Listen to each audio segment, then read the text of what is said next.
اللہ کے رسول صلی اللہ علیہ وآلہ وسلم نے نکاح کی بہت ترغیب دلائی، نکاح پر بہت ابھارا، بلکہ آقا کریم صلی اللہ علیہ وآلہ وسلم یہاں تک فرماتے ہیں، میں حیران ہوں، آقا علیہ السلام فرماتے ہیں نکاح میری سنت ہے، اور اس سے جو نفرت کرے گا، اس کا مذاق اڑائے گا، وہ تین میں سے کوئی ایک ہوگا۔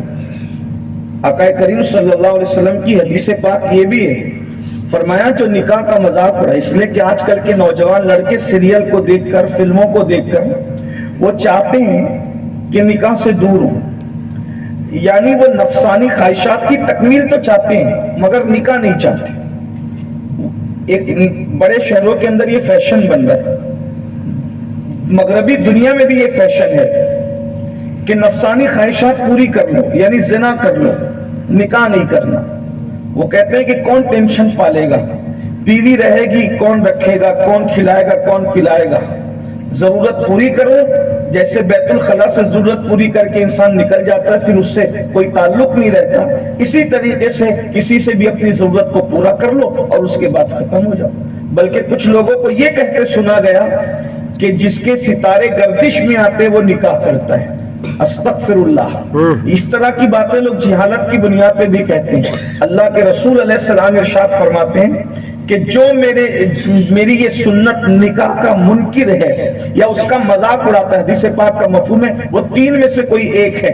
فرمایا یا تو وہ منافق ہوگا، آقا کریم صلی اللہ علیہ وسلم فرماتے ہیں یا تو وہ منافق ہوگا، اور فرمایا یا اس کی اصل میں خطا ہوگا۔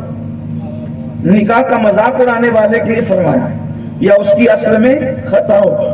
دنیا کے لوگ بڑے بڑے اداکار سانڈ کی طرح بغیر نکاح کے پھرتے ہیں اور وہ اپنی نفسانی خواہشات کو پورا کرتے ہیں، انہی کو تم فالو کرنے کی آج کوشش کرتے ہو، جبکہ ہمارے مذہب کے اندر نکاح کیا ہے؟ اللہ کے رسول صلی اللہ علیہ وآلہ وسلم ارشاد فرماتے ہیں کہ جو بیوی کے ساتھ رات گزارتا ہے، حدیث پاک ہے، نکاح کے بعد جو اپنی بیوی کے ساتھ رات گزارنے کے لیے جگتا ہے، آقا فرماتے اللہ اسے شب قدر میں عبادت کا ثواب عطا فرمائے۔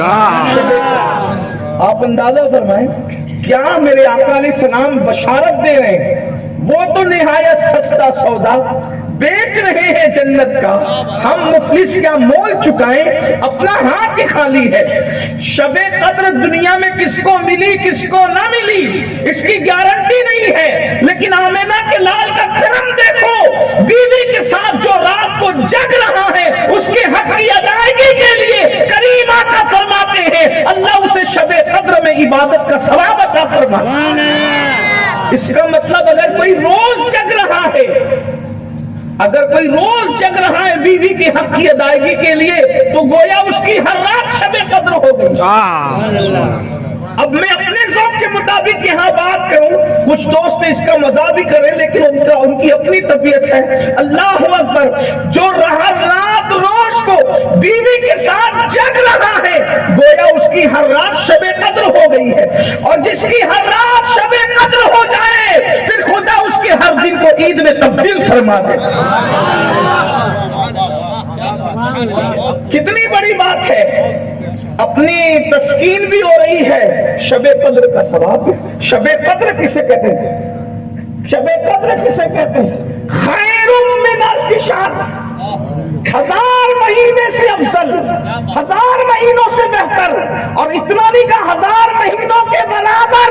یہی تو قرآن کا معجزہ ہے کہ قرآن بات وہ کرتا ہے عقل انسانی حیران رہتی ہے۔ اگر یہ کہا جاتا 1000 مہینوں کے برابر تو لوگ اندازہ کر لیتے 80 سے کچھ سال، لیکن فرمایا خیر من الف شہر، اللہ اکبر، 1000 مہینوں سے بہتر۔ کتنا بہتر یہ بہتر بنانے والا جانتا ہے، جب قیامت میں اس کا صلہ ملے گا تو پتہ چلے گا کتنا بہتر۔ اندازہ فرمائیں، تو نکاح کی بڑی عظمت ہے۔ میں نکاح کی فضیلت وہی بیان کرنے نہیں بیٹھا، مجھے کچھ دوسرے